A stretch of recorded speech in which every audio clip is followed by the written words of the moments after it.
Everything changed. Everybody changed all over. But the worst was when they moved us up to Kingsclear in 1947.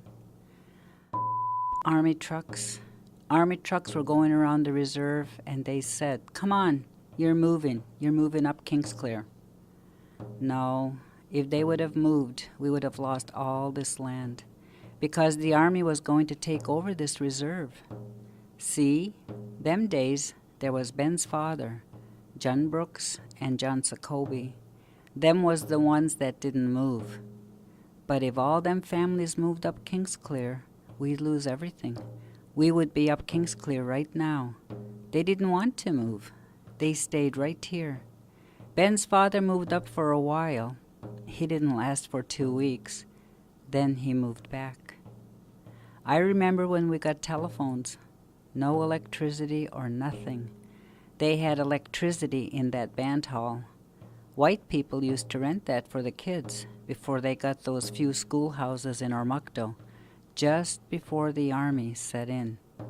In them days, we had to lug water about a half mile from that old reserve to the reserve on the other side. It was just right after we moved. Ben told me one day to get fresh water at John Kuhn's place. They had these wells around them 3 houses. We all shared them wells. I came back, went and got the water. Ben said, "Litigedi, Wolfson wigode."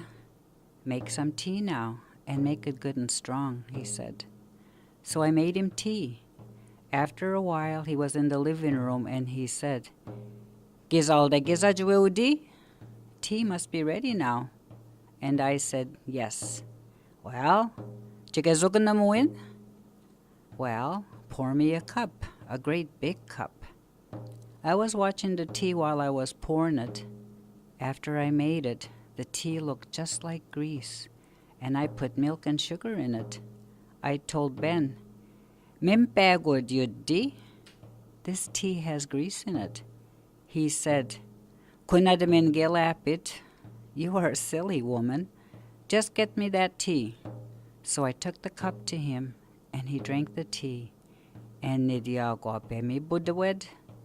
He blew it out, and I said, "What's the matter with you?" He said, "Something's in that tea." He told me, "Taste that tea." I said, "Ben, that tea tastes like oil." He said, "It's your pail. Clean that pail." I said, "Ben, I clean that pail every other day." He said, "Clean it and get more water." So I cleaned the pail again, went back to John's, and got water.